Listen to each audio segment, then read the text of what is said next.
Ketua Umum Ikatan Penulis dan Jurnalis Indonesia meminta kepada DPP Media Online Indonesia, MOI, dapat memahami secara bijaksana terhadap kesepakatan dan kesamaan para pendiri tentang pendirian MOI.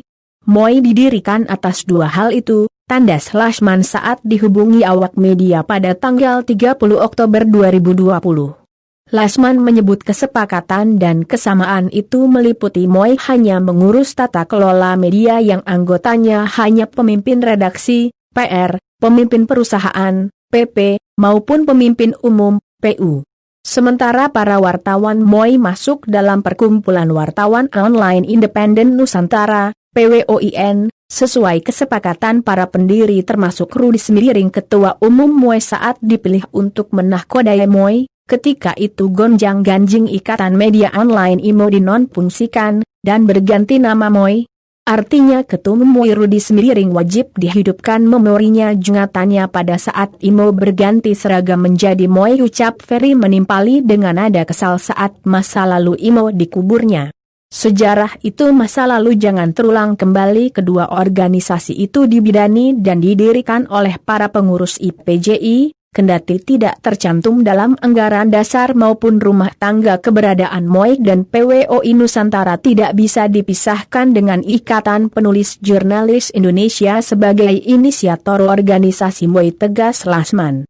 Karena itu, menurut Ketum IPJI Lasman yang juga wartawan senior dan berprofesi sebagai pengacara kondang, ide haul pengurus DPP MOI mendirikan Perkumpulan Wartawan Media Online Indonesia, MOI, mendapat penentangan keras dari seluruh pendiri, termasuk para pengurus DPW MOI itu sendiri. Kok MOI jadi kanibal?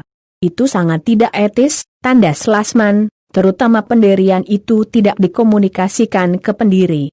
Dadakan saja sudah ada formulir anggota, KTA dan disosialisasikan lewat akun FB. Dia menilai care itu menyalahi kebiasaan berorganisasi. Seyogianya saling memberi kabar tentang apa dan bagaimana kedepannya organisasi MOI. Sementara arus bawah DPW MOI menyoroti pembentukan PW MOI atas inisiator Sekjen DPP MOI Yusuf Rizal menjadi mangkel, terlebih tanpa komunikasi dengan para pendiri. Itu cermin arogansi para pengurus DPP MOI. Memangnya siapa mereka?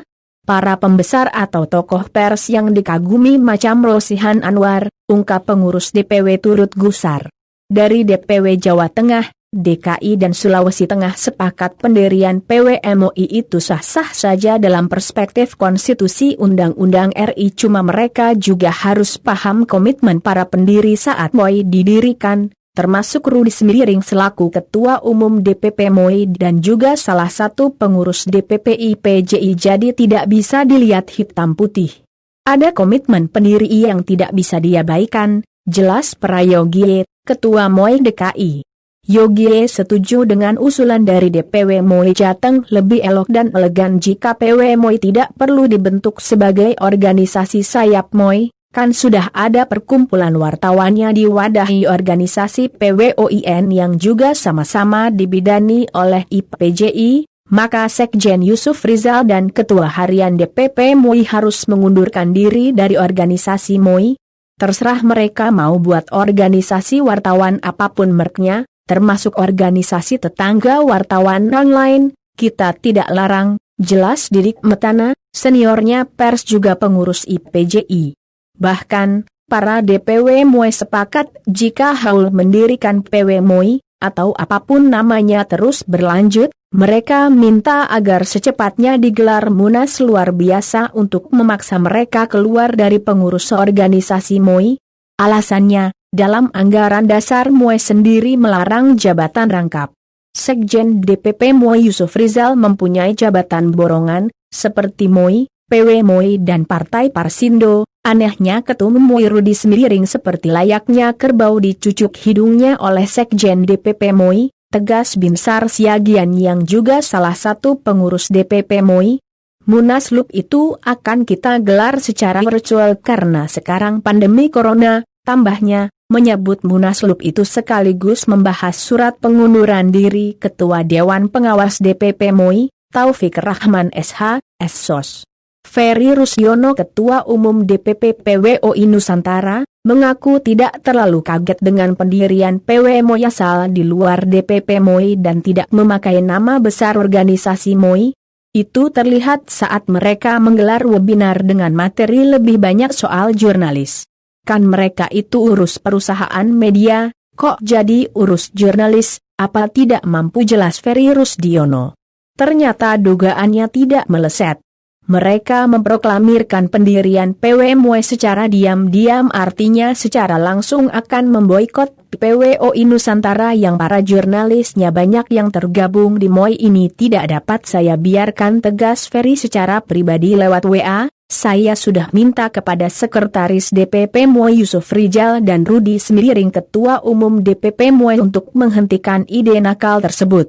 Selain tidak etis, juga melukai pendiri, jelas Ferry kepada keduanya. Tidak digubris teguran saya, maka saya akan terus upayakan mereka agar menyadari kekeliruannya dan kembali fokus besarkan media online Indonesia berbasis perusahaan khusus wartawan PWOI Nusantara. Bagi perusahaan medianya yang belum berlegalitas akan diarahkan oleh PWOI Nusantara yang mempunyai basis khusus para jurnalisnya handal dan solid. Apabila tidak digubris juga oleh Rudi Semiring dan Yusuf Rijal, maka para pendiri akan mengambil langkah hukum, tegas Ferry Rusyono, Ketua Umum Perkumpulan Wartawan Online Independen Nusantara.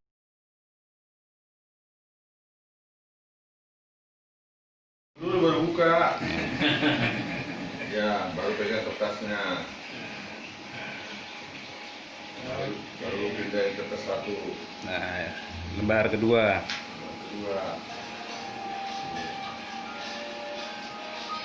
Sekarang video kan? Pegang, nanti yang pegang videonya. Apa yang nanti di sini? Langsung aja. Lalu Kedua. dari mana?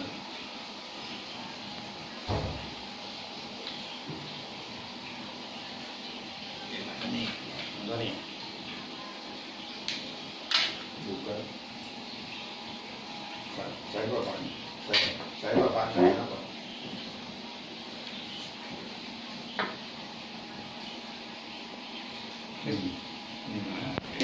Oh, sebentar, jangan itu. Ya, inilah udah tanda tangan. Iya. Ini. Kedua. Ini dulu. Yang satunya. Ya, Pak Ahmad.